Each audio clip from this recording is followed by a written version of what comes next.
நாம ஆட்சிக்கு வந்து சரியா 40 நாள் ஆகுது. அதுக்குள்ள என்ன செஞ்சீங்கன்னு கேக்குறாங்க. ஒரு லிஸ்ட் ஒன்னு சொல்றேன் கேளுங்க. பெண்கள் பாதுகாப்புக்காக சிங்கப்பெண் சிறப்பு படை, 200 யூனிட் வரை கட்டணமில்லா மின்சாரம், போதைப் பொருள் ஒழிப்புக்காக தனிப்படை, குறுவை நெல் சாகுபடியை ஊக்குவிப்பதற்காக 134.83 கோடி சிறப்பு தொகுப்பு திட்டம், வழிபாட்டு தலம், ஸ்கூல், பஸ் ஸ்டாண்ட், அதுக்கு பக்கத்துல இருக்கிற 717 மதுபான கடைகள் மூடப்பட்டன. அங்க வேலையில் இருந்தவர்களுக்கு வேறு கடைகளில் வேலை, கவனிக்கப்படாமல் விடப்பட்ட அம்மா உணவகங்கள் புதுப்பிக்கப்பட்டன.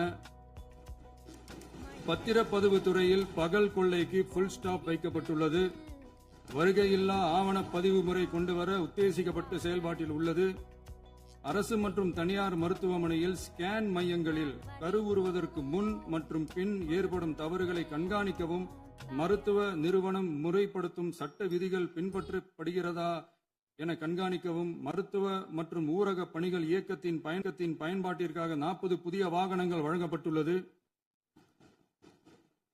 கூட்டுறவு வங்கியின் ஏழை எளிய மக்கள் வாங்கிய கடனுக்கு முதல் முத்தாய்ப்பாக ரூபாய் 2045 கோடி தள்ளுபடி வழங்கி ஆணையிடப்பட்டுள்ளது.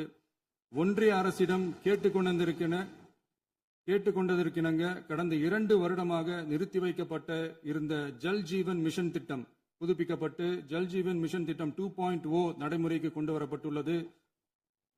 18,500 கோடி அளவில் உறுதியளிக்கப்பட்ட காஞ்சிபுரம் மாவட்டத்தில் மைய விரிவாக்க திட்டம், கோயம்புத்தூரில் மின்னணு பொருட்கள் மற்றும் மின்னணு அமைப்புகள் உற்பத்தி திட்டம் மற்றும் திருவள்ளூர் மாவட்டத்தில் காட்டுப்பள்ளி LNT கப்பல் கட்டும் தளம் விரிவாக்க திட்டத்திற்கு ஒப்பந்தங்கள் போடப்பட்டுள்ளன.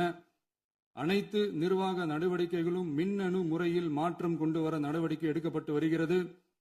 சட்டவிரோத கல்குவாரி மற்றும் அனுமதியின்றி கனிமங்களை எடுத்துச் செல்வது தடுக்கப்பட்டுள்ளது. பல்வேறு குவாரிகள் சீல் வைக்கப்பட்டுள்ளன.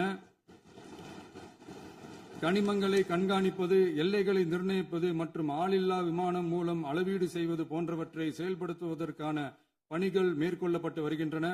அனைத்து துறைகளிலும் அலுவலர் தலையீடு இல்லாமல் லஞ்ச லாவண்யமற்ற தமிழகத்தை உருவாக்க அனைத்து நடவடிக்கைகளும் முடுக்கிவிடப்பட்டுள்ளது.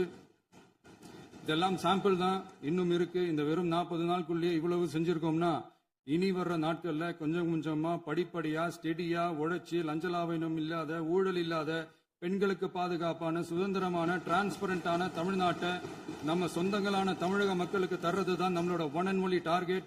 கண்டிப்பா அதை நிறைவேற்றியே காட்டுவோம். 8 கோடி மக்கள் நம்மளோட இருக்கிறப்போ ஏங்க இதை செய்ய முடியாது?